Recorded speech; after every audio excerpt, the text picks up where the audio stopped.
Good morning, everybody.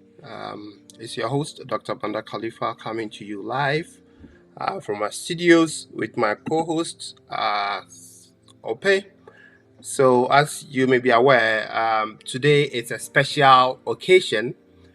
We understand the importance of graduate school and how it fits into our own individual career aspirations. And over the past couple of months, what we've realized is that graduate school financing or funding has become really complex, and it's mainly one of the obstacles that international students face when it comes to achieving their dreams in studying abroad journey.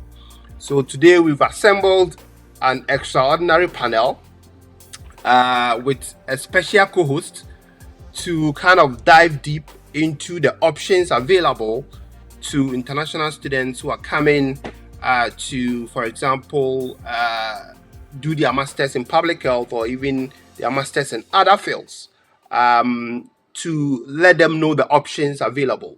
So we'll keep it short. My name is Dr. Banda Khalifa. I'm a PhD student at the Johns Hopkins Bloomberg School of Public Health. And my colleague Ope will also introduce himself. Ope, we are live. I think you're muted. You muted yourself, Ope. Okay. Thank you very much. Thank you very much, Dr. Banda, and good morning, good afternoon, good evening, everyone, depending on where you're joining us from. My name is Okwelwa Adiwadi Fashiro. I'm a PhD student at Johns Hopkins, and I will be co-hosting this event with Dr. Banda. Also like to appreciate the African Public Health Network for collaborating with Dr. Banda on this really exciting event. I'm excited to see what we will discuss about and the enlightenment that will come from it. Thank you for having me. Awesome. So we're gonna start off by bringing in our special guests. We have our Madam President of the African Public Health Network. We have Dr. Anita, a World Bank Scholarship recipient. We have Melat, who is also a Dean Scholarship recipient, and Umar Tahir, who is a Triple Institutional Scholarship recipient. At close to the end of the program, we'll have the Associate Director of Finance join us to kind of explain or put the final touches to some of the key issues that we identified during our conversation. So, without wasting much time, Ope, you can take it from here. So, before that, I would like every one of us to introduce ourselves so that our viewers will get a feel of who we are and our motivation. So we'll start with Anita, then Melat, then Umama, then Fatuma. Okay, good afternoon, good evening, good morning, everyone, depending on where you are in the world.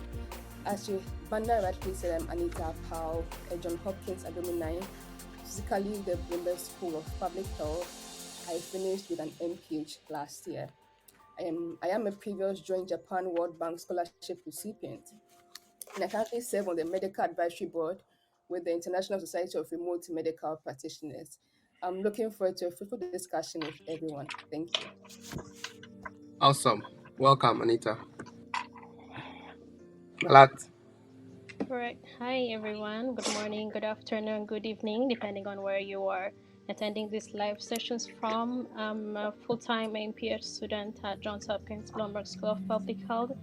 I am a community outreach co-officer at African Public Health Network, and I'm a Dean Scholarship recipient. I am here to share how the funding process was like. Happy to speak to you all. Mayuma. Yeah. Hi, everyone. Good morning, good afternoon, good evening again. My name is Umaima Tahir. I'm a senior medical laboratory scientist from Ghana and currently a clinical researcher at the Division of Endocrinology, Diabetes, and Metabolism at the School of Medicine in Johns Hopkins University. I was also an MPH alumni who has the Reed for Scholarship recipient. So for now, this is it. Thanks. Fatuma? Hi everyone, depending on where you are, we're very happy to be here. I'm Fatoumata Barry. I'm born and raised in Niger. I'm a physician, medical doctor with a public health, humanitarian health experience. I am a Fulbright and Sommer Scholarship recipient and very happy to lead the African Public Health Network for this year. I'm here in the full-time MPH program in health system and policy at Johns Hopkins. All right. So that was such a quick introduction. So Ope, I think it's on.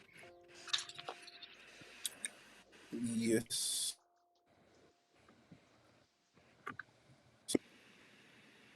Hello? Yes, we can hear you. Hear you. Oh, you can hear me? Yes, yes. Okay, beautiful. I think I mistakenly changed tabs, so I can't really find the video, but it's good you can see me and also hear me. All right, so let's dive right in and go straight to the crux of our conversation today. So basically, we would like to get to know how each of you went about with comparing different financing options. Because obviously, as Dr. Banda alluded to, applying for grad school is very much dependent on being able to secure funding. And so we would like to know how what financing options you considered and how you were able to arrive at a decision on your primary source of funding for your program at Johns Hopkins. So I think perhaps we can start with Fatoumata, and then we just. Okay. Thank you so much, Sam. For my case, can you guys hear me? Yeah, we can hear you. Yeah. Great. So for my case, I am a Fulbright Scholar and then like a Sommer Scholar. What I was doing was coming from a country, a French-speaking country. I really, really wanted to do an MPH in an English-speaking country. So I had to start learning English on my side, but then also go to the U.S. Embassy and get information on how I can get to U.S. universities and study. Then each year they kind of host a webinar to inform people how to apply for Fulbright Scholarship. So I applied once in 2019 and I had a very strong application, but my English was very fast. So I did not get in, but I was very discouraged and I reapplied in the 2020 again. And 2020, due to COVID, it was cancelled. So that was my second time applying to Fulbright. And then I reapplied the year after. And that's when I got the Fulbright scholarship. What happened is in Niger, where I come from, they kind of explain all the process. I think the process can differ from country to country. But for Fulbright scholarship in sub-Saharan Africa, I think, U.S. embassies, they manage the whole process before even sending the application, because we did not send our application to different universities. We apply through their portal, and then they select the people and they go through different processes from 3 different English tests first, and then interview level, and then they will send different application to the universities in US. When they get application accepted in the universities in the US, then Fulbright we get the notification Fulbright. And there is something also which is particular to some sub-Saharan countries in Africa with Fulbright. I myself did not apply to Johns Hopkins, even though I wanted Johns Hopkins more than everything else. So we just can list the universities that we want, which I did for the first time when I applied. Second time, I did not write anything because we were told, okay, it's better not to write the university that you want, because if you don't get a seat in the university, which means you don't, Fulbright is not applying anywhere else for you. So Fulbright applied to 4 different universities for me, and I was not aware of that, because what happened, even though my English was correct at the time of application, They sent me at the University of Bloomington, Indiana, for 3 months of English classes to do writing and reading, communication, but also to get to know how it works to be in a US university. So it was by the end of March that we got the notification that this is the university that accepted you, and they gave me like 3 or 4 days to reflect on which one to choose. I was accepted at the University of Washington, Seattle, and I don't know the others because I did not read the whole email. I saw Johns Hopkins and I just emailed back, I'm accepting Johns Hopkins. So what happened is also Fulbright got a limit of how much to fund for any degree. And Hopkins, when they applied for me and Hopkins accepted me, I think Fulbright's funding was not covering the whole fundings of Johns Hopkins MPH. So that's how the Sommer Scholarship come into the equation. So Fulbright is kind of funding half of my stipend and scholarship, whatever, for the MPH program. And then Summer Scholarship is a kind of an additional funding. So I can get a full scholarship because I'm kind of fully funded scholarship actually. I don't know if it answers the question, but I'm happy to come back anytime. I think it definitely does. Thank you so much, Dr. Fatoumata. I really want to apologize. I was having issues with my computer. I think the next person, Melat, you can go ahead. But I just want to say, as we move forward, let's try to make our responses as brief as possible because we have a ton of questions to answer. Thank you so much, Dr. Fatoumata. Over to you, Melat. Please go ahead. All right, thank you, Sam. So I am from Ethiopia, and I was trying to, when I applied to different universities, I was also searching for other external scholarships and also institutional scholarships. So for Johns Hopkins, you don't have to submit extra application other than your personal statement. So with the personal statement that you submitted, you would be considered for any form of the scholarship that would fit you or that you can fit in. So I only submitted that application for the Johns Hopkins, and I was looking for other scholarship as Fulbright and other things, but unfortunately my country, Ethiopia, was not eligible for full scholarship, for Fulbright scholarship for MPH level, master's level. So for Ethiopia, the only one that they have is for PhD. So then I got half scholarship from Johns Hopkins, and I decided to fund the rest with a private loan from the US, which I'll be discussing in detail in later discussions. Yes, thank you so much, Melat. It's really interesting to see how you're able to combine a scholarship as well as a private loan. It's something that we definitely want to know more about. I think many of the attendees would like to know more about particularly. Thank you so much. Dr. Anita, can you also give a response to that? Yes, thank you so much, Ope. So I'm originally from Ghana, and before starting MPH, I was working at the UN COVID Field Hospital as a ward MD and later the senior MD, and also I worked as the COVID-19 case management team lead. So it was through this work that I started to develop passion for public health, and then I started to apply for public health. So for me, honestly, I mitigated the whole application process myself. I didn't know Banda existed at that time. I would have asked for his help. Yes, I did. So I did everything on my own, from the application process, the scholarship process, and everything. But then I applied to only one scholarship. Before I talk about scholarship, for my application to the school, I wrote, like usual, the statement of purpose in my application for scholarship on a different scheme. Now I applied to 10 schools for the MPH because I wasn't sure if I was going to get any school at all. But then I got all the schools. And then some of the application letters that came in, admission letters that came with scholarships, but they were not so much. Remember, Boston University gave me almost 30,000, which was about 25%. NYU gave me 12,000. And I also had Dean scholarship from Drexel University, but it didn't cover all. It didn't cover everything. So I just did a simple Google search for scholarships, and I chanced upon the World Bank scholarship, and I applied for it. This scholarship is funded largely by the Japan government, but then they channel it through the World Bank, so the money is not directly from the World Bank. I thought maybe just to clarify that. So I saw this online and then saw Hopkins MPH and applied for it because they have a list of schools that you can apply for for that scholarship. You can't use that scholarship for every school. So I saw Hopkins MP listed as part of the schools that they can fund, and I went on to apply. So that was my primary funding source for scholarship. That was all I applied for, and that was the only scholarship I applied for. I didn't apply for Fulbright because at the time of applying for scholarship, the deadline had passed. So that was the only chance I had. Yeah, thank you. Thank you so much, Dr. Anita. It's so interesting that a simple Google search, you landed on the World Bank funded Japan. I also wanted to mention that I wish I had Dr. Banda when I was initially applying. So probably I wouldn't have gotten as many rejections as I got. Rejections are part of life. Yeah, they are it's part of the process actually. So, yeah. So last but not the least, should I refer to you as Mrs. Banda, or which one would you prefer? But No, Umaima. Umaima is fine. Maima, okay, Maima. So Yes. let's have Maima. Yes.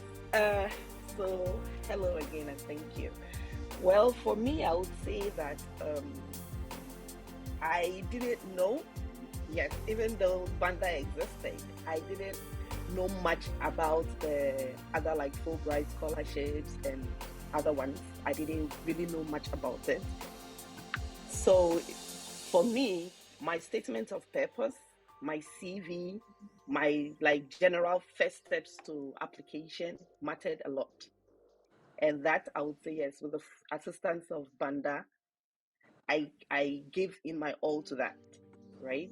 And then I remembered when I had my offer scholarship, I linked up to the school. They told me they had a period of giving out the scholarships to students, and then I had the Read First scholarship that was covering about 50% of my tuition only, right? So after that, I knew that I needed to top up. So that was when we started applying for Get Fund, for Scholarship Secretariat in Ghana, and some other private organizations. Well, post-COVID, it was very hard. Things have changed. And to tell you the truth, when it comes to scholarship, I thought it was kind of straightforward because Banda was covered, you know.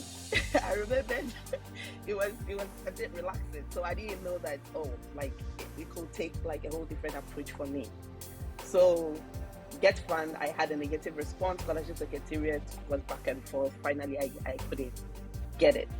I was able to get some little bit of support from some private organizations. I remember Japan Motors gave me something. Consolidated Bank of Ghana also gave me something, right? So that was when I started. And I started the school on availability of just partial funding. I had not started with my full school fee, even tuition alone. Let's not to talk about my upkeep and then but I had made up my mind that was the year I was going. I remember there were times we were going back and forth of it if I should fail or something. But COVID, if not for anything, COVID taught us something. Like when the opportunity comes, just strike and get it done. So I remembered one of my brothers saying, "Don't try deferring, just go for it. Things can happen." So I went in. So our program starts usually in June. I came into the US in October because of the delay, and sort of because of the COVID, I was being considered. And then when I came, it sort of reduced my cost of living aspect. So I came in, I pay as I was going, and then along the way, I knew that I still had to push. So whilst I was in school, I kept mailing the people that mattered. I kept combining what I'm doing, updating them with my transcripts, my results each time. And then Maridina West and her team reconsidered and then gave me additional scholarships like the Beckle Foundation, the Bergman, the Endowed Scholarship for Mother and Child. And some of these scholarships were based on my passion that I showed. So with my capstone, for example, I had interest in maternal mortality, maternal and child health. So that sort of covered it. But I made the institution know, and I was, You see, I there was something like I was pushing really in a good way to let them know that You mean negotiating? I am the best candidate to be considered for a top up, and I wasn't given up. Mm-hmm. I would say it was one hell of a ride because I wouldn't advise anybody to get into an MPH or a postgraduate program not so sure about your funding. It does a lot to your mental health, but it was done. That's So wonderful. Thank you yeah, so much, Mima. Thank you so much. What I could guess, one key word that you mentioned, passion. I think it's very important that people know that passion should be a fuel when you're pursuing grad school funding as well. And when you portray that in your approach, in your pursuit, it increases your chance of getting funding. Thank you very much, Dr. Banda. Over to you. Yeah. So thanks everybody for sharing your story. I can see how diverse these stories are. We have Assistant Director of Finance who will be joining us shortly. Would like to go on and ask you guys to kind of describe briefly. We are hard pressed with time to kind of describe briefly um, uh, the process of applying for the funding that you received. How did you go about the process?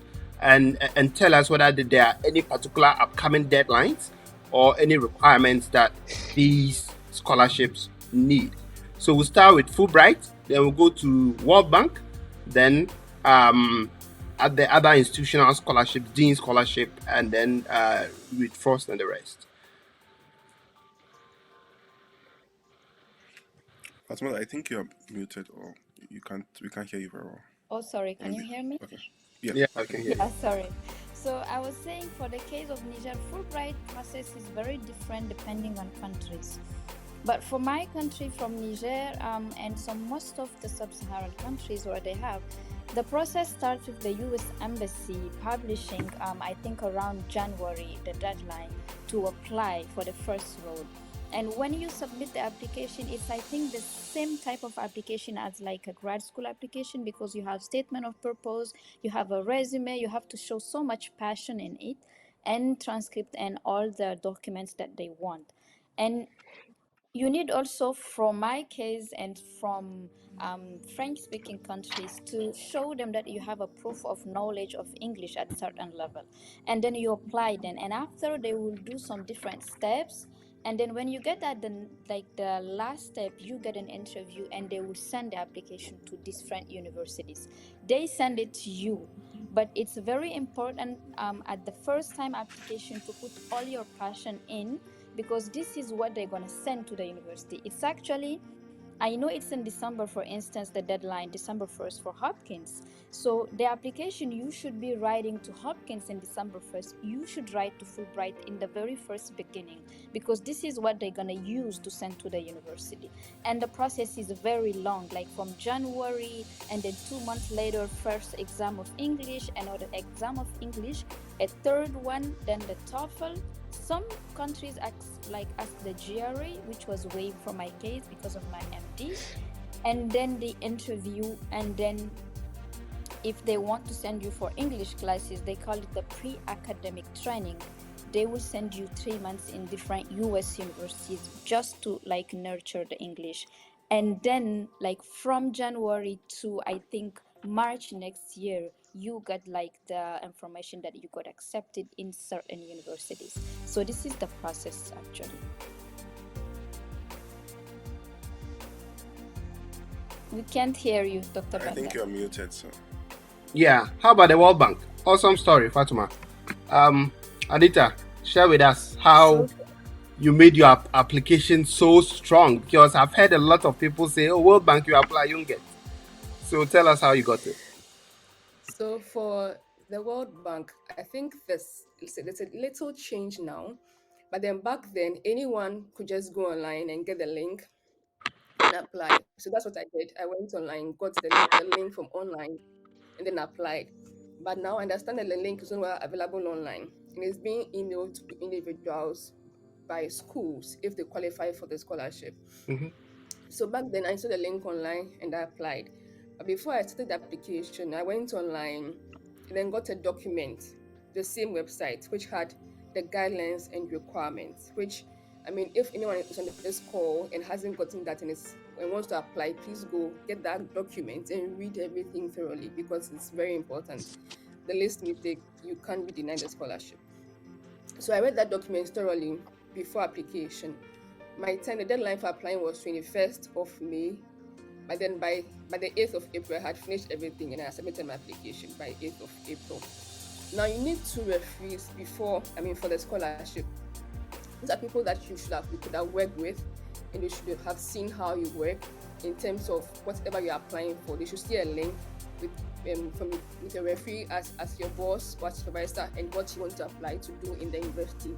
Mm-hmm. So in application process, you input their email into the application form, and that email will be sent directly to the referees to request for your recommendation. Now they'll have to complete the form online by the deadline. If you have completed your application and your referee hasn't completed their side of the application or the recommendation, you'll be denied the application. So that's where most people fall short because their referees are not really, should I say, fast enough to apply for them. So without that, you won't get the scholarship, even if you have a tremendous SOP. And when you apply, you need to get 3 notifications from the World Bank saying that 1, your application has gone through, and then 2, if one referee has sent their recommendation, you should get a notification from the World Bank, Mm-hmm. and then for the other referee as well. So if you applied and you haven't gotten any notification from the World Bank saying that they have received the recommendation from the referee, then it's likely that the referee hasn't sent their recommendation. So you have to follow up with them and then keep putting a little pressure on them. So there are some other requirements that you will need to apply for this scholarship. Let me just mention this briefly. So it should be a national of a World Bank country, third world country is listed on the document, like I said. You should not be a staff of the World Bank at the time that you are applying, or any close relative of the World Bank at the time you are applying. Mm-hmm. And then you should also have worked for at least 3 years after your graduation, bachelor's graduation, before applying. So if you've completed school less than 3 years, you don't qualify for the scholarship. Okay. And then you should also have a letter from the school stating that you have been admitted. It should be an unconditional admission letter. Some letters say that, okay, so you'll be given admission if you submit your transcript or if you submit this or that. That is a conditional letter. If you send that letter, they will deny the scholarship. Your letter shouldn't have any condition. It should say that you have been admitted and that you are coming to the school. These are things that people should take note of when they are applying for the scholarship. Yeah, thank you. Awesome. Thanks for giving us such an elaborate application process and the requirement that applicants will need in order to put themselves in a better position to get the scholarship. Malat, so your story is also quite different. I mean, you got something from Johns Hopkins, who's the Dean Scholarship, but it wasn't enough to see you through your graduate school process. And as Omama rightly said, with a passion in mind, you decided that this was the right time. So I'm going to do whatever it takes to make sure I have the funding that I need. So how was your experience applying to a U.S. private loan? How was that process like? If you can describe to for our viewers to know the steps you went through and how you put an application to get access to the funds. All right, thank you, Vanda. So, as the previous applicants mentioned, I've been also searching for other sources of fundings to support my funding for my graduate school, and due to the ineligibility of the country, or I was just a fresh graduate out of medical school when applying, and I did not have the work experience that other scholarships require to be eligible. So the option that I had was to go for a private loan in the US. So the banks that will give loan have two requirements. It's a different process if you have someone who's going to co-sign for you, or if you're just doing it without a co-signer.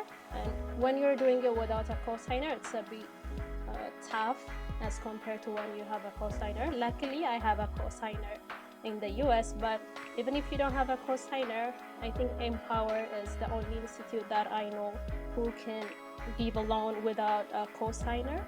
And I'm familiar with the process that has a co-signer. So co-signer is someone who would support your application, who must be a US citizen and should have a good credit score. Usually above 700 is considered to be good, and the credit score of your co-signer would determine the rate that the bank is going to, the interest rate that the bank is going to offer the loan for. And so when I decided to go with the funds, I looked up into different banks to see the rate and the policy and agreement that they have, and discover student loan, Ascent, student loan, Empower were some of the banks that I looked up into. And so Discover was the one that I took. And the process to get a loan from Discover is there is an application process that you have to fill. You have to go through the website and sign up. Then there is a page that you have to fill your personal information. You have to put your citizenship and country of citizenship. And there's a part that asks if you have a social security number or not. And as international student, usually we don't have it when we came to the US. So you can put I don't have a social security number, and they will provide a temporary number that you can use as identification till you secure your social security number. And then there's a page that you have to put in information about your school, which program you're doing, and year of graduation, and you have to put in these informations. Then there is another page that you have to fill your co-signer information. So you will put the name and the email address of the person, and they will send the link for your co-signer to put in an information and agree, give the person's credit information. So you have to just put the name and the phone number, I think, and email address of the person that you want to co-sign your application. Then the bank will send the link for the co-signer. The co-signer can go with the link and put the credit history and other personal informations that the bank wants to know about the co-signer. Then they will calculate the rate, the interest rate, and the offer that they can give you based on your co-signer credit information. Then they'll get back to you. If they approve your co-signer, they will get back to you with the other informations that you have to submit. Then they will also send a request to your school, and your school has to approve. And the loan that you're asking should not be beyond the amount that you need for your graduate school. You can take additional for the living expense that the school calculate. For Hopkins, I think it was 24,000. You can take additionally that one on top of what you need to cover for your tuition. Then it will take a week or two for the school to approve and get back to the lenders. Then you will fill some agreement forms. You will choose the different type. They have different offers. You can like pay small amount a month while you're in school and do the rest after. They'll give you a time frame that you can agree to. You can have like 15 years, 17 years, 10 years, depending on the amount and the agreement that you choose. So you can choose that and electronically sign the paper and return it to fill out the form and finish it. Then they will disperse the amount every 2 months, 2 months and a half. They will disperse it and they will directly send it to the school. The school will take the amount that is needed for to cover the remaining tuition. Then they will send the remaining, if you take additional, or if there is anything remaining after the school take what is needed to cover the tuition, they will send it back to you through the bank account that you provided through your personal bank. So this is more or less what the application and the whole process of obtaining the loan was like. Awesome. Thanks for summarizing such, unique process to us. And as I said, we have the sister. Dr. Helene. Hopefully, I'm pronouncing your name right. Yes, you did, Dr. Helene. Great. Thanks for joining us. So as my colleague rightly stated, so she had to take a private loan to top up with her graduate school expenses. Can you throw light to, for example, the options that are available for international students and how the process continues after they've reached out to these lenders? Absolutely. So she did touch upon a lot of good key points. So I do appreciate her elaboration on the whole entire process, as it is unique on the student side to hear the whole process, because it's different for us. I am the Associate Director of Student Financial Services at Johns Hopkins Public Health School. So basically, there's different options for students when looking to finance their education, right? It's on the publichealth.jhu.edu website. Basically, there are different options. Some students can receive scholarships through their department. It really depends on what department and what program that you're going to be majoring in, so that's an option. There's also information for international students on our website as well, and it goes into more details on what's available for international students in comparison to domestic students, right? Because we want to make sure that you guys have all the options as well, and you know what's available to you. Along with institutional aid, there is the public health grant as well, which I believe one of you guys touched upon that too, so I do appreciate that. More information on how to qualify for the public health grant is on our website. As I stated before, it's publichealth.jhu.edu. So you want to make sure you look at all your options there. And when you're looking at loans, private loans, it's very important that you're not just taking any one of those loans. You want to look at the interest rates. You want to look at those repayment periods, as well as I believe what was just mentioned. She stated that she was paying small amounts, and then she had the option to pay after her education in the span of 15, 16, 17 years. Sometimes it goes up to 20 years, 30 years, depending on how much you're taking out. So you want to read that fine print when you're looking at the loans. I personally can't recommend ethically which loan to take out, but when you're looking at those private loan options, you want to look at those repayment periods. You want to read the fine print.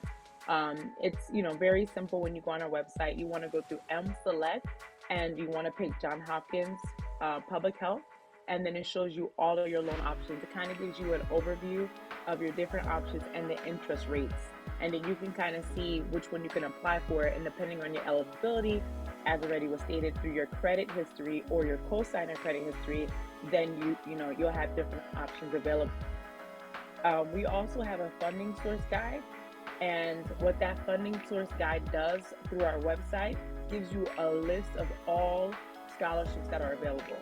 So, one thing that I would probably say is I would refer to that funding source guide first to look at all those different scholarships that are available that you can qualify for before you even look at the private loan. Okay. Thank you so much for giving us this information. But I would like us to stay a little bit longer on this particular subject. So those who are applying without co-signers, I know Milad mentioned it seems there's only one agency, which is Empower, that is really into providing funding sources for those without co-signers. Do you have any idea how this process works, or the other parameters that they look at? Is it the program that you're attending, the number of years, or how do they decide on who to give their loan facility to? That's a great question. When it comes to these loans that are outside of the entity of John Hopkins, the information that we have on our side is not plentiful. We don't really know too much of their parameters, but what I do know is that they do look at the credit history. Private loans, for the most part, look at the credit history. They want to look at your assets. They want to see how you're going to be able to repay back. In regards to Empower, from my understanding, what they do is cut a check. That is the difference between the other private loans and that loan. The other private loans basically send money to the school directly through electronic transfer. Empower actually cuts us a check, so it takes a little bit longer. So it's a little bit of a longer process. I'm not sure their interest rates might be a little on the higher side because you don't need a cosigner. I do know sometimes with those types of loan companies, they have higher interest rates because they know that they're getting the students that really need them, if that makes any sense. So they have the flexibility to kind of go a little higher with the interest rates, right? So what they do basically is send out a check to us. So for example, if we're getting electronic payments, we might get it immediately versus Empower, we're waiting for that check to come in the mail. It might take about 2 to 3 days. And then when it comes to my office, we have to go ahead and put it in the system, and then we have to give it to the billing department. So it's a longer process as well. So I know Empower is looking at the credit as well, but I think they might have a little bit more leniency. For example, most credit companies or most private loan companies, they want that 700 credit score. Empower might be a little bit more lenient with that credit score. I don't know what their cap is, but I think they might go on a lower side because it can kind of gouge you a little bit with the interest rate, if that makes any sense. Okay. Yeah, so I think like you've given us a fair idea how the whole process for Empire is like. So basically, Empire is more a bit strict in terms of or less strict in terms of their credit inquiry, and also the fact that it may take a bit longer for you to access funds from Empire. I would like us to move on to the institutional scholarships. I know those ones are quite straightforward. So, Umaima, if you can highlight what some of the things you think you did right to get the scholarship, or whether you had to apply separately for that scholarship.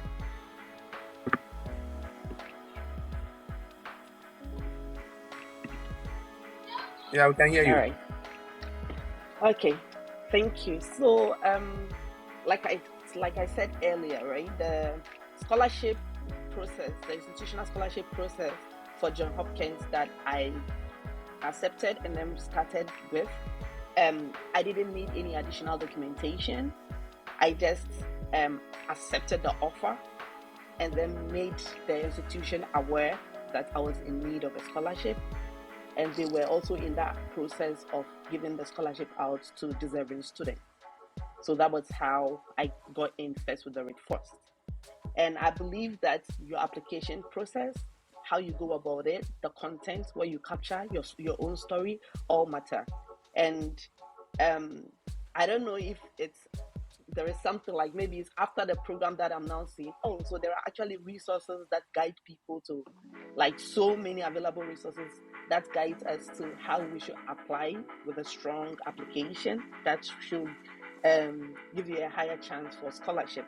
But some of the key points that I know, like, it increases your chances would be how good your standard of your statement of purpose is during your application. You should be able to capture your story. Nobody can tell your story but you. You have to say all there is. And from our part of the world, I know that sometimes we play down on certain parts of our stories. You play some leadership role and you don't even know it. You don't even acknowledge it. That is why some people say LinkedIn, you get all stressed up because somebody tells his story to the fullest and you are underestimating certain things. We were in school, we were going for screening programs, outreaches for free, sometimes for just food. We don't even know how important that is. We play some little leadership roles in our lives or in our journeys, and you have to capture all of that. That is what I'm trying to say. And I remembered I captured my story that began with me being a Muslim woman coming from a minority Muslim community in Ghana. We all know Ghana. We all know being in a minority community in Ghana and being a Muslim, how it's going to be like. So I think that these are the kind of elements you don't have to do away with. Like I said, yes, when you draft it, you can ask for assistance for somebody to polish the English for you, to make it better, to make it more presentable. But you would have to tell your story. When you leave anything out, nobody would know. So these things are elements that's I think are some of the points. But I would say that in your application, I will repeat this, you should go all out in the story. You should also seek help from people, either they've been through that journey that you know, or now there is so much going on with YouTube. And then I would be selfish to recommend that Bandai is doing a good job at that. So you go out, you seek help, you seek guidance. We sometimes like to think it's okay to do it on our own. Yes, you can do it on your own. Some people can get it through, but it doesn't matter. It's okay if you go out there looking for help, and there is help. So. All right. Thank you so much for such an insightful message. So, in summary, institutional scholarship are granted, especially at Hopkins, without you having to apply separately for any additional scholarships. And any application you're putting in also serves as an application for scholarship consideration. So, before you hit the submit button, you have to assume, or you have to imagine that I'm applying for a scholarship. So what elements do I have to put in order to stand out from the competition and increase my chances of getting a scholarship? Thank you all so much. I think we'll move on to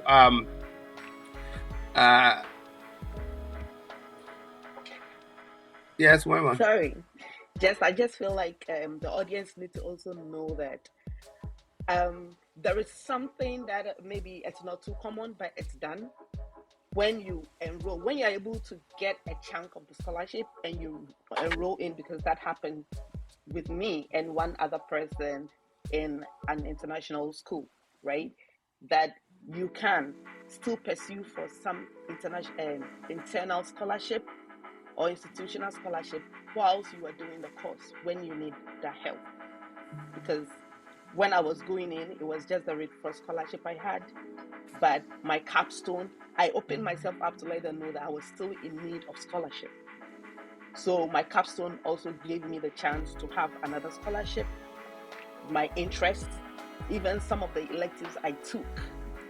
And then let's not also forget that there is research assistantship, because all those scholarships I was on were more of my tuition fee. So I had to have a research assistantship job that gave me a minimum of like about 20 hours per week, and that also came handy for me. Thank you.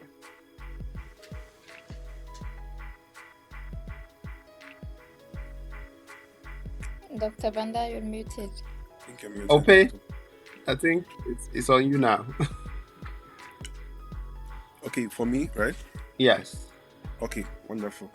Wow, very enlightening conversations. I'm sure your notepads are filled with lots of information. So thank you so much, everyone, so far. So we want to talk about what the funding was able to cover, because now we have been able to establish that we all received a variety of different of funding from different sources. But like you also alluded to, Umaima, that at times there might still be a need for you to get some support, financial support, through a research assistantship, of which we have lots of such available at Hopkins. So going around again, I would like us to talk about what the funding was sufficient to cover. So you don't have to mention figures per se. You can just mention that, with the funding I was able to cover just my tuition, or I was able to cover my tuition, my stipends, blah blah blah. And you can also mention what other alternative ways you were able to support yourself, whether with a research assistantship and all. So let's start with Dr. Fatoumata. Great. So for the joint Fulbright and Sommer Scholarship, the scholarship is kind of fully funded. I don't know if you guys can you hear me? It was frozen for a little Yes, I bit. can. Yeah, so I was saying that the joint Fulbright and Sommer Scholarship, it's a fully funded scholarship. It covers the trip from your country to the US. It covers the whole tuitions for all the program. It covers health insurance. For instance, I have a Hopkins health insurance and also a Fulbright health insurance to Seven Corner, so which is a double health insurance. And it also covered the stipend. You So should get sick more often. She's No, very come healthy. on. So Yeah. So the only thing they ask you is to go to school and study and get your degree. But there is a restriction about Fulbright because they're covering all the tuitions and all the stipends. If you want to work, for instance, for an RA position, or you want to work at least, I don't know, 19 hours, this is the limit that you can work while doing the full-time program, you are not allowed to be paid. If you are accepting to be paid, then they will deduct it from your stipend, which is kind of understandable. So this is one of the restrictions of the Fulbright scholarship. And also they have a 2 years mandatory when you have to return and serve the country. But it's a really fully funded scholarship. The only thing they want you to do is to go to school and study. And the funding that they give you covers your tuition. It covers, your whatever you want to do just to be able to study. that's very good. I think it's also good you mentioned that for some of these funding sources, there are certain visa requirements, in the sense that when you're on a J1 Yeah. first visa, for example, there is this 2-year mandatory 2-year rule, right? Yes. So I think it's very important people put that back of their mind as well. Because I know some people can apply for waivers or something like that, but I think with the Fulbright, I think it's probably not possible to apply for a waiver because it's given by the US Embassy. So thank you so much, Dr. Fatoumata. So Dr. Anita, would you like to talk about the World Bank scholarship? Was it able to cover everything, or just your tuition? Yeah, thank you very much, Ope. For the World Bank scholarship, it covered all my tuition, so full tuition, and it came with a monthly stipend. Every month they supported me, and out of that money I could pay my rent and still had something to support me because it was a generous amount of money. They also covered full health insurance for me as well, just like the Fulbright. And then they also covered my air tickets to the US and from the US when I completed school. Now, they also gave me $500 each for the flights. So they bought tickets, but then additionally gave me $500 again as travel, how do you even call it? Travel allowance. Yes, so that was also very good. It was a very good scholarship. Yeah. And then just like the Fulbright room, I couldn't work. I mean, I could work, but I didn't work because if I get money, I had to report it and it'd be taken out of my stipend. So I was just on the World Bank scholarship, the stipend, and it was very comfortable. It was a very good scholarship. So yeah, that was it. That's good. Yeah. It sounds All I like a had to do very was generous. Yeah, it sounds like a very generous scholarship. So that's very good. Yeah, but if I may find out, just like I mentioned earlier, with the World Bank, did you have to come with a J1 visa, and do you have it's the same thing as well? Yes. So, right. Okay, wonderful. Yes, so all right. Okay, so continue. Yeah. No, that's okay. I'll add it to another question. Okay, that's good. So, Dr. Millat, please could you also respond to that as well? So with your private loan that you collected, what did that cover? In essence, what did that cover? Did it help with the private loan as well as the partial scholarship you received? Was that sufficient to cover your tuition and your stipend, or did you have to take up like a research assistance job to help support you for some time? Okay, thank you, Sam. So the scholarship given from the school covered half of my tuition, and I have to take a private loan to top up what was required to cover the remaining tuition fee. I also took like a bit extra from the private loan, just as I jump into the country, I need some money for house rent before I secure the RA jobs. I need some money to start life in the US, so I took a bit extra. Then when I secure my RA job, I have to return what was remaining on my hand, and that's how I do it. And I'm financing the rest of my the amount that I need for day-to-day living from the RA job that I got. So there is no restriction on the amount of hours that you have to do, apart from the F1 visa requirement, which is less than 20 hours for a full-time student. So I'm doing the RA position to secure the amount that I need to live in the US. That's lovely. Thank you so much, Dr. For that. So before Umema talks, because honestly, I really want to hear Umema's response, because she has like a combination of different funding sources. So I'm interested to really know how you're able to help with that. Well, before you talk, Umema, I just want to go back to Dr. Melat. So I want to sort of like find out with the funding sources you received, right? So was there like any visa requirement or something similar to that from the school, expecting you to like return back to your country for 2 years, as is the case with the World Bank, as well as the funds received by Dr. Fatumata, the Fulbright? So I got the F1 visa, and it's an immigrant visa which requires you to go back to a country after you complete your OPT, but there is no visa restriction with the scholarship that I got from the school. Okay, that's good. So Umema, please, would you like to respond to the question? Yeah, thank you. Okay. You know, the reason why honestly I'm very impressed with this session is I hear people's stories even now, and I'm like, wow, I wish I knew this part. Like, it's already hard. Like, graduate school is already difficult. The journey is hard. So you want to cut down your hard, So sometimes I'm like, okay, but the journey and the stories, everybody has its own and it's different. So that's also good. With the institutional scholarship, like we said, it didn't entail any,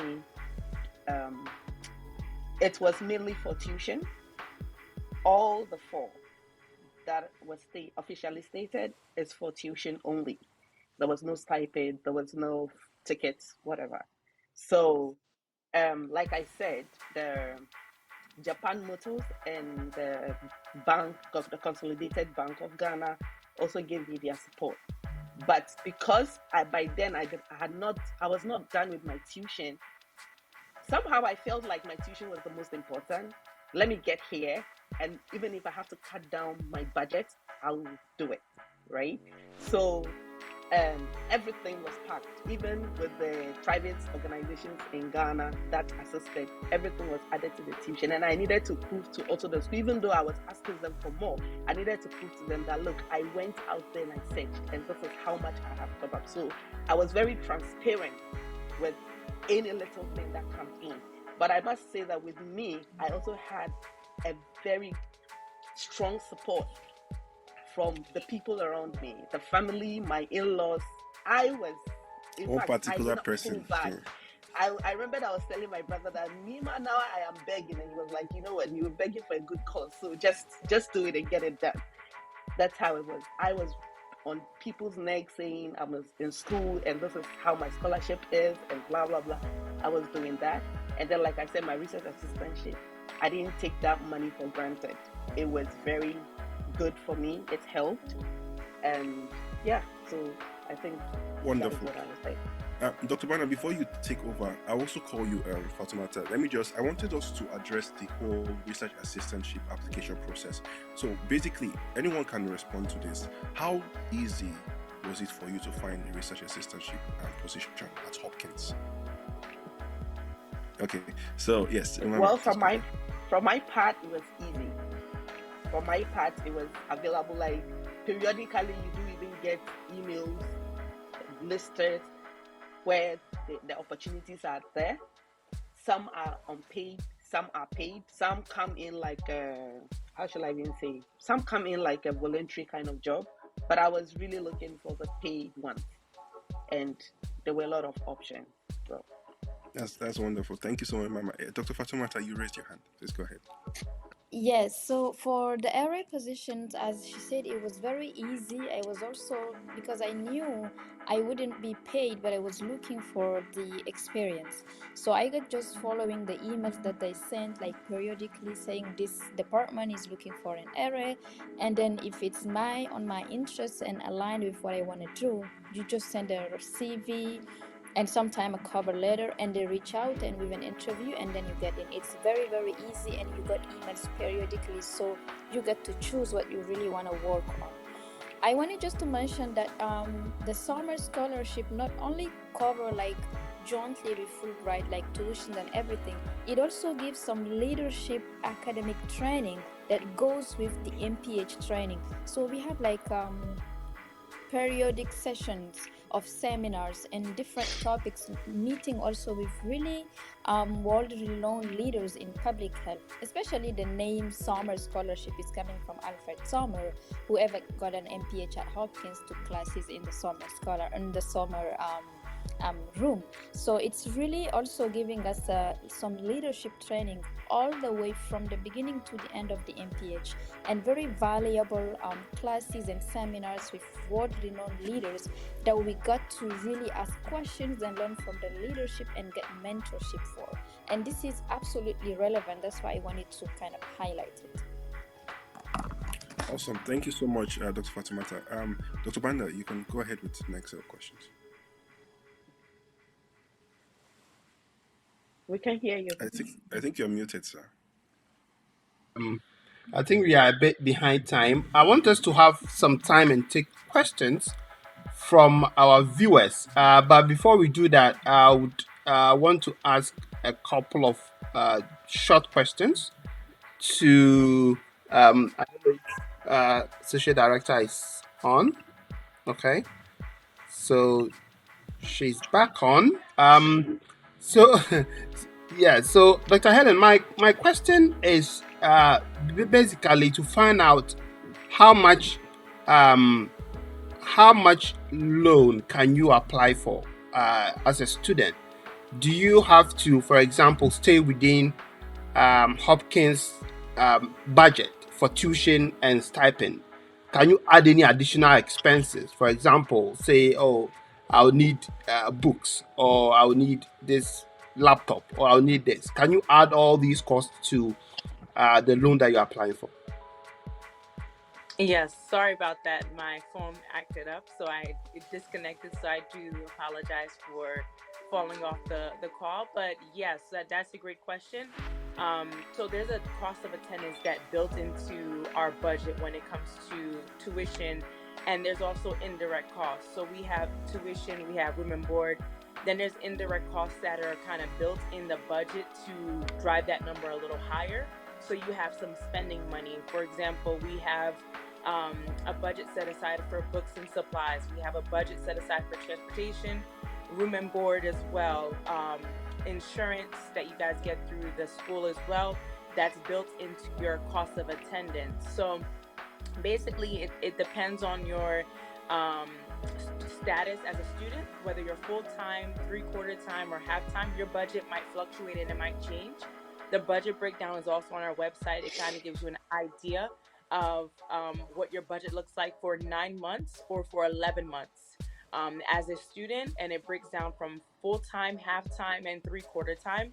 Half-time is basically 6 credits per term. Anything from 6 to 8 credits, and then from 9 to 11 credits will make you three-quarter time, and then 12 credits and above is full-time status. So every time you change your status, the budget kind of goes up a little bit more. And basically what that budget allows you to do is, let's just say you get a private loan or you get a scholarship or whatever the case may be, or you have different funding sources.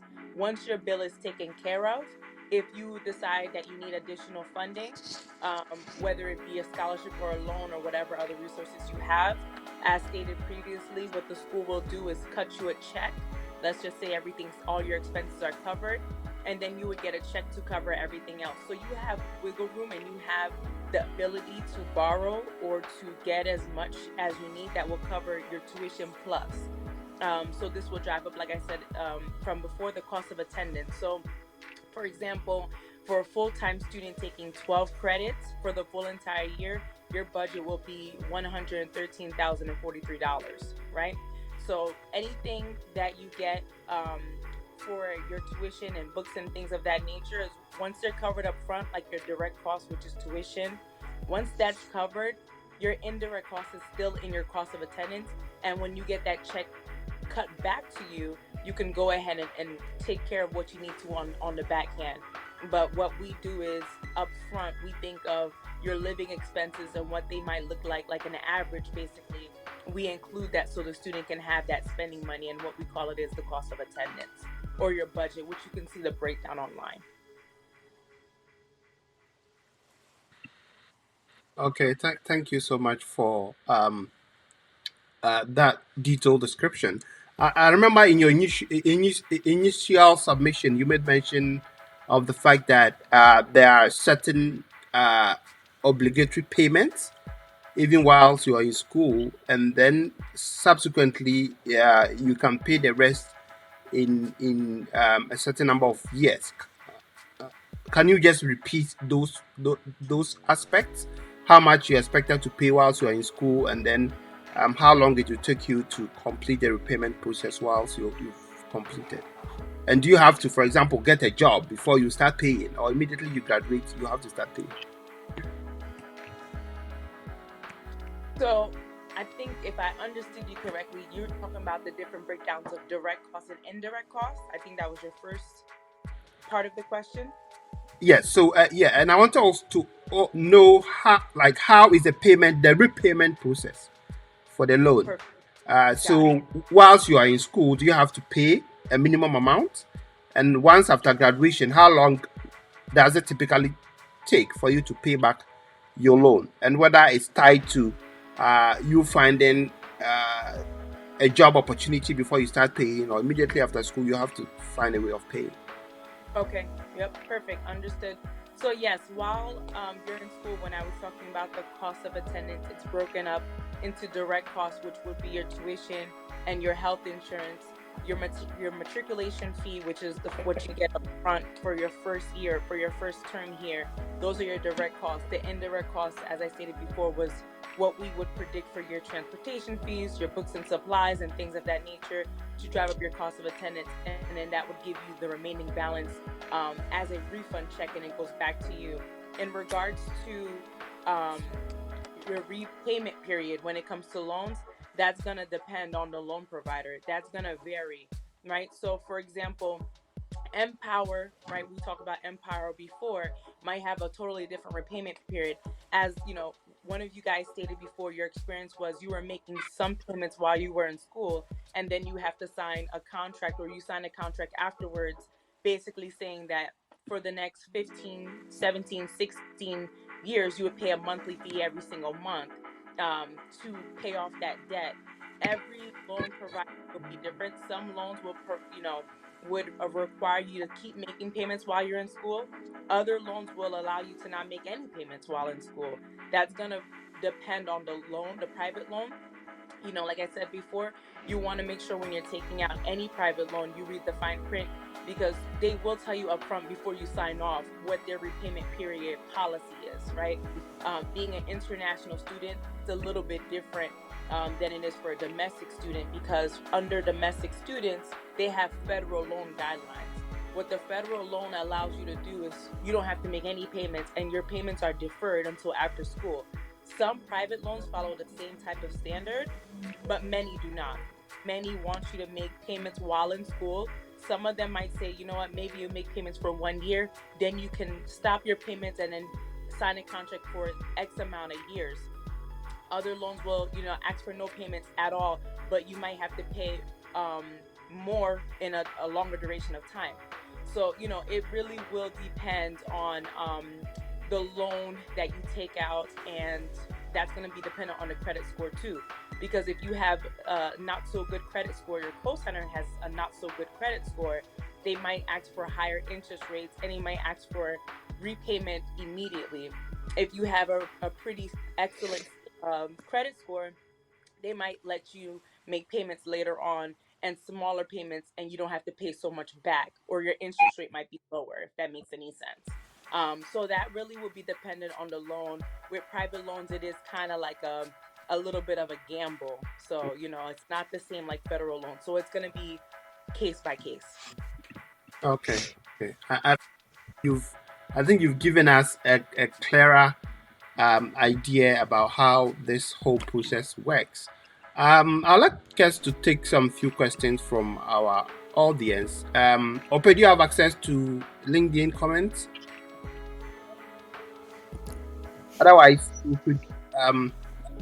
could start from YouTube and Facebook. So on LinkedIn, I don't see any questions on LinkedIn, but I'm going to put out a comment here for people to put their questions in the chat box on LinkedIn. But do you have any questions? Have you seen any questions on YouTube? Yes, I have a question from YouTube. So somebody wants to know about area positions. Do you have to apply when you're already in Baltimore, or you can apply before you get to Baltimore? Any offers? For me, masters may be different, but for my PhD, I applied. I got a position before I came, right? So it depends on how. It depends on whether or not you know the people on the project and whether you have access to their emails. And I'm sure before you come to Baltimore, you may not know a lot of people. So it will be better for you to come, assess the situation, get through. So someone always say, get through the summer term, and then you can assess yourself whether you can add on an area position to whatever program you're doing. So you can it's two ways. You can start whilst you're home, but it's advisable to get on campus, know how things are run, get to know the different opportunities, and then you can apply. Umaima, do you have something to add? Yeah, I just wanted to also add that whether you even have links from home, or you have a mind of your own on what you want to do from home, usually I can even confidently say all of them, you can't do that. You can't start your RA-ship when you are not in the US. You at least, for an international student, you at least have to be on the US grounds before you can start work. But yes, you can start your networking, you can start introducing yourself before that. That is if you have the opportunity.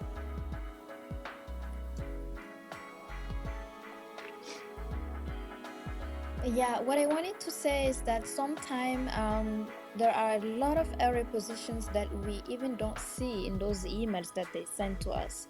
What I have been doing for a lot of my classmates is to go on the faculty list and see who has some project that you will be interested in.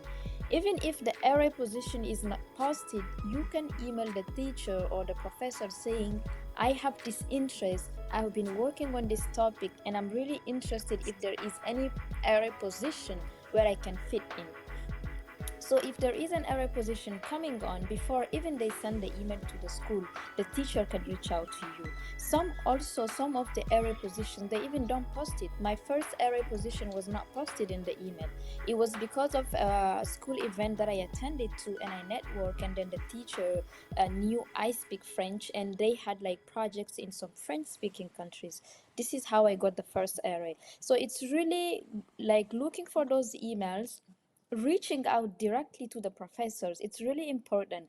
And I have seen that coming from a background where there is a huge difference in you approaching a professor than here. They're very open, they respond, and they like students who reach out to them.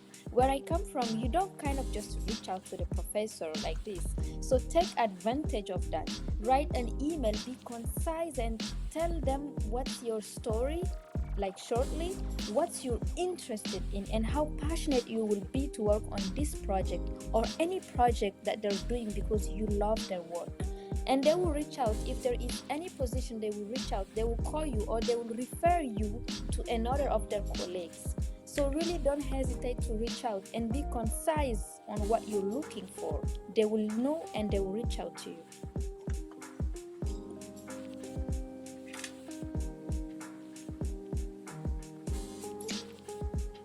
Dr. Banda, I can't Yeah. hear you. Thank you so much for your input. We'll take another question from YouTube. This is from MD. So MD says, does Johns Hopkins have separate deadlines for admission and funding? And does the insurance cover your dependents? I'm sure the insurance part is for maybe Fulbright and World Bank if you have a dependent. So, So for my case, I don't know. Sorry. No, you can go ahead. For my Okay, case, Fatima. I really don't know because I don't have a dependent. So Okay. I can ask, get back to the person if possible, because we have a huge network of Fulbrighters. Yeah. Anita? Yeah, so in my case, I mean, when I got my scholarship letter, I was said that they don't provide for dependents. So for us, they don't. Yeah. Okay. So that's it. All right. And I know for myself, I mean, I was also a Sommer Scholar. Everything was provided: my tuition, health insurance, stipend, leadership training, etc., etc. But when it comes to health insurance, if you need to add a dependent, you have to pay extra.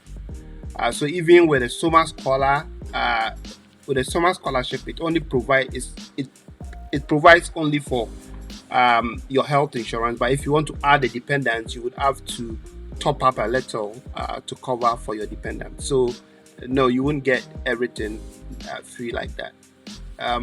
Dr. Helen, you wanted to add something?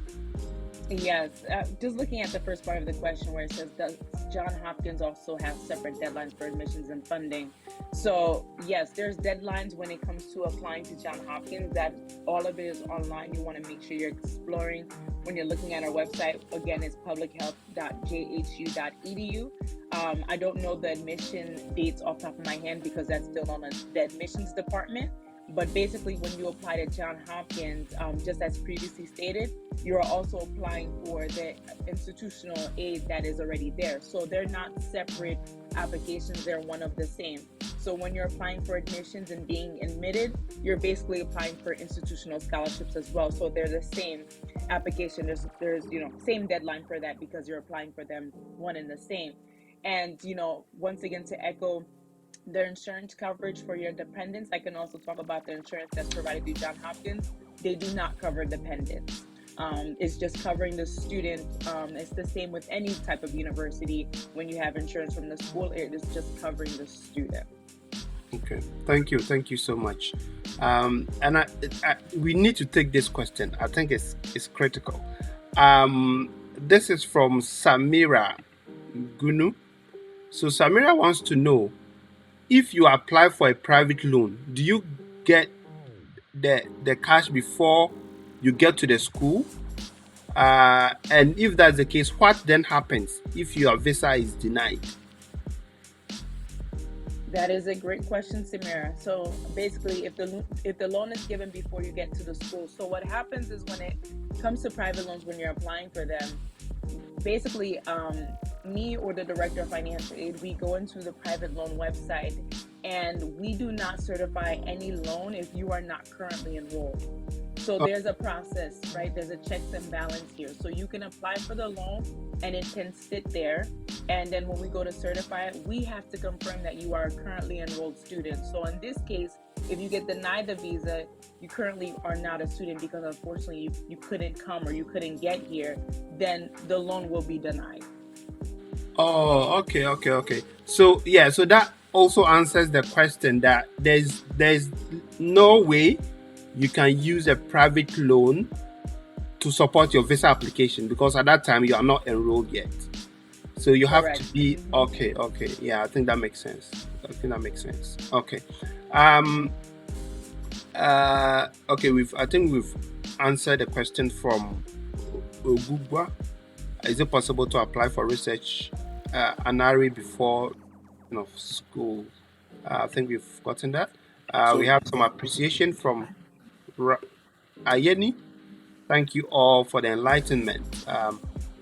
Yes, I think this has been an insightful session. Fatima. There is a question about an SOP that I've seen. Okay. The person was saying it seems to be very important, the SOP thing, if there is a question. Is it Vic? So Vic says, I appreciate the very insightful personal experiences shared by all the moderators. However, I would love if you give more clarity on the content of the SOP because it seems to play a huge role. Yeah, so I think that this session was mainly for funding and options to explore. We will have, I think we have a lot of resources on how to make your SOP stand out. So you can check my LinkedIn page or Pay's LinkedIn page. You can check my YouTube channel. I have a breakdown of my SOP, and there will also be like various sessions for how to put these things together as we get closer to the application cycle. Dr. Banda, can I also add that so at the African Public Health Network, one of the things, one of our community outreach efforts was we helped to review about 250 SOPs, and many of the students have already gotten admissions for several different types of graduate school programs. So if you could leverage upon such opportunities in the future, that would help when you intend to apply. So I know OPE and APHN are doing an incredible job reviewing all these SOPs. So give a follow and make sure that when the time comes, at least you can submit your SOP for review free of charge. There's a question from Edwina Wuku. Edwina Wuku says, hi, I've reached out to Paul, maybe she meant Paul Wong, concerning the World Bank scholarship, and I was informed that they already have a lot of applications, so they are not taking any more for Johns Hopkins MPH applicants. Anita. Yes, so like I said earlier, during my time, I could go online directly to apply, but I think the process has changed now, because now I think the school has to send the link to apply and select some people. So I think every school has a quota of people they can select to send the link. So it probably means that she wasn't selected, or she applied late, or something of that sort. So they didn't send her the link because of that. But I think now there's a quota for each school. And once they reach that limit, that they don't give to more people. So someone also got in touch with me with this problem, and the person was told to wait for next year. Okay. I think it's important that you've shed light on the change in application process. So currently, as it stands, you can't apply independently through their website or through the web. You have to be linked to the school before you do your application. Okay. Yes. Somebody wants to know why Ethiopia is not shortlisted on the Fulbright Master Scholarship. Melat, what did you do? Okay, honestly, I don't know. It's not on shortlisted for master's program, but they support the PhD program. But I don't know the reason. But Ethiopia is not in the list for Fulbright Master Scholarship. Okay. Blackboard 2 wants to know how's the job opportunity after graduation. I mean, from my experience, I think it's been great. Maybe the alumni on this panel can speak to whether they had struggles with the job.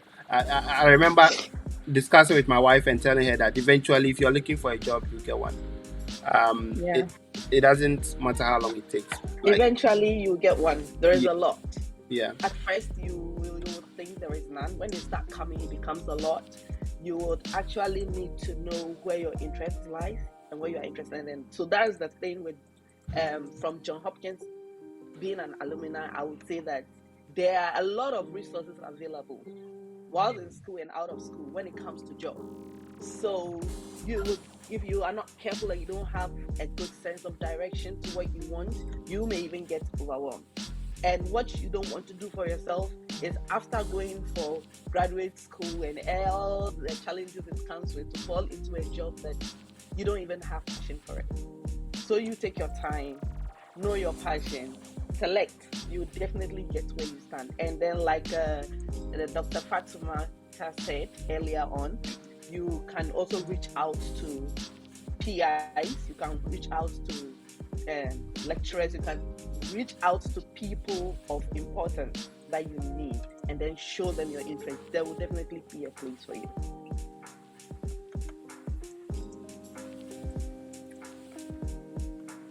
Anita, any experience to share? Yeah, I mean, the job might take a while, but then eventually you get it. Yeah. All right. Okay. Great. So I think these are some of the questions we have. Most of them are, the others are really complimentary. Thanking you guys for coming on and Dr. Banner, can we take one last question before we end? Yeah, sure. From LinkedIn? It's not from LinkedIn. I think it's just to clarify something you mentioned earlier about the fact that you can't use the loan to apply for a visa. Because I think many of the people who are banking on getting a private loan are hopefully planning to use... Hello, can you hear me? Okay. Yeah, are hopefully planning to use the private loan to apply for a visa to show that they have enough funds to at least cater for part of their living expenses as well as part of their tuition, because that's a very important component of the visa application process. So in the absence of the loan documents, does it then mean that the applicant has to depend solely on personal funds, of which many of the applicants don't have sufficient? Yes. I'll address that. So I do, from experience, I've seen some international students basically have either sponsor or they take out a private loan in their country, right? They find some source of funding, because that's very crucial. If you don't have a source of funding or support, that might hinder your application process as an international student, because it would be negligent for us to let you come here and start your education and you have no funding source, and then you struggle here, or you have no way to make payments here, because sometimes you do that, you get here and then you're denied loans, and then you don't have a co-signer, and then you struggle, right? And then we put you in debt, and that's just not what we're in business to do. So we want to make sure you're set up a certain way. So that might mean a sponsorship prior to getting here. You have to be able to show some type of funding source before you can even get here. I see a lot of international students, like I said before, get a loan within their country, and that way they're able to fund getting here. And then when they come here, when it comes to private educational loans, so let me clarify that. When it comes to private educational loans, we cannot approve them if you're not a student. Private loans is a separate entity. You're going to take a private loan that's going to be paid directly out to you. But private educational loans, you are not allowed by law to let that pay out if the person's not a student. So by private educational loans, you're referring to Empower and Discover and the likes. Correct. Mm-hmm. Okay. Right. So everything that we have listed on our website would kind of fall into that private educational loans. Okay. Right. But I've seen private loans that you can research on your own and get online that won't fall into that educational umbrella that you can probably use to as a funding source. That's perfectly fine, because that will pay out to the person directly versus to the school. Yeah, thank you very much. I think it's also very important that we mention these things early on so that people have enough time to plan ahead. So it's very good. Thank you very much. Dr. Banda, over to you, sir. And I just wanted to add that sometimes with the visa application, you may not have the money, right? You may not have the cash, but you would have an official document from the organization, even if it's private, that is assuring you that you're going to get it. And the visa application, the consulate understands that, and then that can be used. Absolutely. Ravana, I think you're muted, sir. For those who are thinking of private loan, as Dr. Helen said, a very good option is for you to explore funding sources in your home country, even if it's temporary. So if you get confirmation of those funds, you can use the document to go and get your visa. And when you get to the US, you access a US private loan, and if it's approved, also tell Helen, if your loan is approved and you already have funding from another source, can you use that loan to pay the one from your home country? You could use your loan however way you decide to, because what happens is if there's a surplus of cash, it goes right to your bank account that you put on file. So however you decide to divvy it up will be, to your discretion. But yeah, you can definitely do that. All right. Okay. Thank you so much. Thank you so much. I think we've had an elaborate conversation. I know we are all hard pressed with time. If we'll take your last comments, any message to our prospective students who are thinking of joining you or joining elsewhere or applying in the next couple of years. So we'll start from Anita. Your last comments. Yes, so my last advice for those planning to apply for the scholarship, like I said, it's a document online that you have to go and download. You can just Google World Bank Scholarship document, it will come up.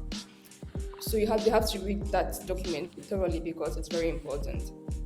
Even as a guideline for CV, their CV format is different. So if you send a normal CV, you might not get a scholarship because of that. They have a different CV format. So you have to get that guideline, read it all, and look at how they want you to structure your CV. Then secondly, the recommendations, the referees.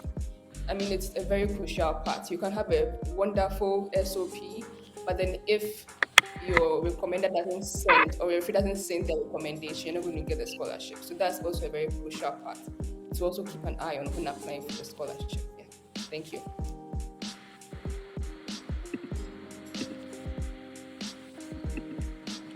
All right. Can you hear me? Yes. Okay. We can hear you, but we can't see you. Yeah. Right. We'll take Fatima, your last words. Yeah, so for my last words, I will really push on asking them to get really passionate about what they're writing, because the passion show up in the SOP, the passion show up in you looking for good recommenders, the passion gives you the patience to write, because the Fulbright process is very, very long, and some people could just think, oh my god, this is too long, I can't. The passion gives you the patience, the passion gives you also all the energy you need to put on the SOP and really market yourself. And please don't sell yourself under what you want to do or under what you've done. We've been very trained to kind of market ourselves very, I don't want to show up fully in the SOP, show up fully on the resume, and ask your recommenders also what you want them to write. Because some of them, they know you well, you work for them or with them, or they were your mentor, but some of them just don't write the right thing that you want. So it's really important to kind of tell them kind of the university you're applying to, so that they know that they need to market you very well and they know how to do it accordingly to what the university is looking for. Be passionate. This is what can give you the fuel that you need to go through all the grad school, from applying to getting the degree done. So be passionate and show it fully, very, very fully. Thank you so much for those encouraging words, Fatima and Anita. Dr. Melat, your last words? All right. So the process is not easy. It's not just an easy process, and there must be something that would make you to keep pushing throughout the process. So you need to know the reason why you started this process. You need to set your goal ahead before starting this process. Then you should be able to gather as much information as you want, because information is everything that you need at this application process. You need to have a mentor. So I didn't have a mentor who have this organized information to guide me. There are some people who are giving me different information at different time, but you need to have someone who would guide you through the process and would teach you the skills that you need to apply for the process, and just make use of all those people who are available or who are just out and sharing their experience. Make a good use of them, be friends with them, and try to build as much network as you can that you need throughout this process. And don't get discouraged. There are a lot of options that you might not have yet discovered, but there are options for the scholarships for everything. So just keep pushing and try to reach at your dream. That's what I have to say. Thank you so much. Mama, your last words. Yes, all that they have said is what's actually something that is really true. But I would also say that the application process for graduate school is your time, the most time for you to self-reflect, full self-reflection. We've talked about passion, we've talked about resilience, we've talked about pushing hard in a right way. That will be the time for you to do that. And your story is your true story. Anybody can come in to help you. Yes, there are a lot of people, there is a lot of resources, there's a lot of help. But your story, nobody can tell your story like yourself. So just for you to know that your story is valid. Yes, it is not easy. There's a lot of challenges. But what I have realized more than ever, being a mother of twins who are just like 5 years and adding the school to it, when I didn't start my school application, life was still hard. It wasn't that easy. So I had to choose my heart. So it's hard to take this path. It was still hard for me. My life before the school was hard. So I needed to choose my heart and know that it is worth it. And then you can do it once you are ready to do it. When the time is ready for you to go through this process, you will know, because you will start putting the right things forward. So yeah, that's all. And just for you to know, if you are new to it and you are now starting, you can get a lot of people who are willing to help. It's okay to reach out to somebody and the person wouldn't have the time, because we are undermining the people who are making time to get the resources online and however to help. It is really, my husband is doing, so I know what that takes. It takes a lot of time and sacrifice, and we would always commend such people who are willing. But if you reach out and you are not hearing the response, be patient and reach out to several people, right? So you get someone who would give you what you want. Maybe there is a natural reason why A didn't respond and then B responds. Maybe what you need is from B. So it's okay. Your story is valid. I wish you all the best. And for some of us who have started the journey, let's also open ourselves. Let's not make it like it's rocket science. Yes, it's hard, but it can be done. And if we have done it, then others too can do it. The opportunities are there, but if you don't know that there are opportunities, you will not even be able to do it at all. So thank you. And most importantly, thank you to all of you on this panel. I love most especially the diversity here, because even some of us here are learning new things. So. Thank you, everybody. I think we'll need another session for motivational speeches, right? How do you say?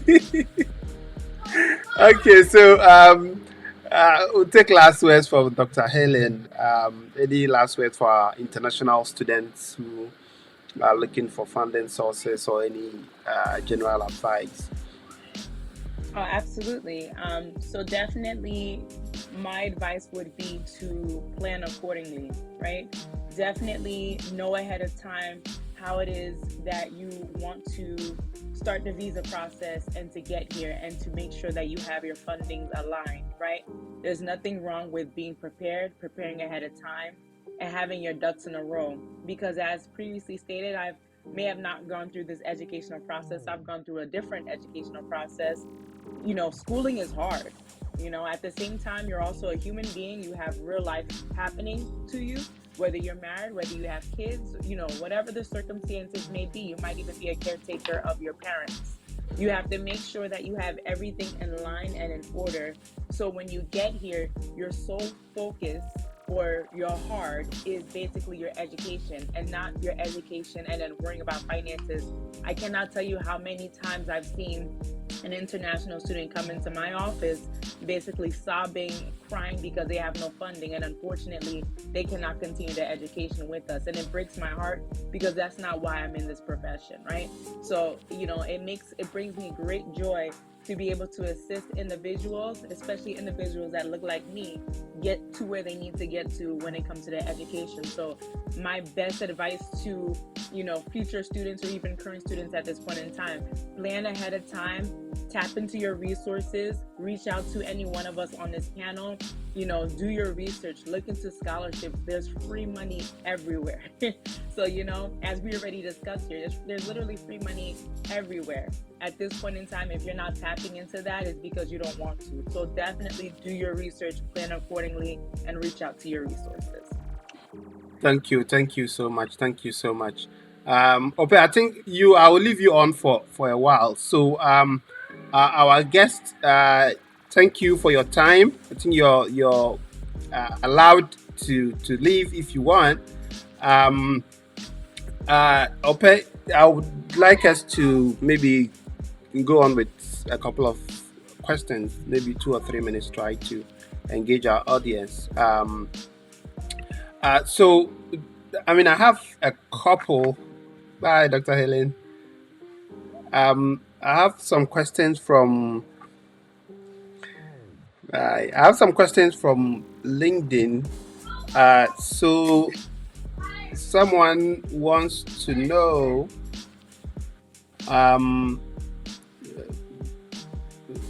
Okay, someone wants to get your contacts, Dr. Ope. We are all on LinkedIn. We are all on LinkedIn. I also wanted to mention, sir, that it's good we still have the president, Fatoumata. I hope you're not about to leave. Can you just wait for maybe a few seconds? So, because some people might want to get in touch with African Public Health Network, and it really helps for you to have someone to help you settle down and to help you also with your visa application and everything. So, if you are watching and if you are an admitted student and you will be coming to Hopkins this is summer or by fall, you can contact Dr. Banda. He will link you up with the African Public Health Network. We will get someone to help you with your whole visa application and the settling in and everything. So don't worry, we got you. So, awesome. Yes, please do reach out. Awesome. You were saying something, Dr. Banda? Yes. Okay, somebody wants to know about PhD. I think today is not really for PhD applications. I think Dr. Emmanuel. So for PhD application, most schools will give you funding. Once you get your PhD offer from good schools, you definitely get funding. So there's nothing to worry about. Someone, thank you for your mentorship. Okay, I think the loan part is off. In which month does Johns Hopkins usually contact individuals with institutional scholarship? I think usually they will say like from late February to March. I don't know if you've had any experience with any of your mentees, but most of mine started getting some funding around early February there, all the way through like March. Yes, I think, and in some cases you might also have it included in your admission letter. Okay. So you might put it there that, okay, congratulations, you have been admitted, and you have also been awarded so and so scholarship and all. There are also some scholarships where it might take a process for it to be reconsidered. Perhaps somebody was given a scholarship, but the person declined the admission. Savannah, can you hear me? Yeah, I can hear you. Declined the admission. So in that situation, the position was not available initially, but then you were reconsidered. You understand? Okay. So I think it's very important to emphasize that people should, like your wife was saying, people should negotiate their funding. You understand? Just keep negotiating, because there will always be, at one point, there might be a vacant position, and it's the person that appears to be most passionate about it. Yes. That give the position. Yeah. So it's very important.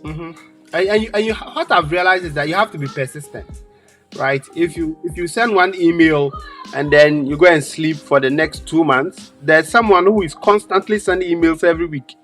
So that shows that the person is interested, the person wants to attend that school. So any opportunity that comes. How persistent Sorry, I can imagine how persistent your wife was, Chale. because I remember having Oh, very that, passionate emails, sending your transcripts. I have a 4.0. I deserve this.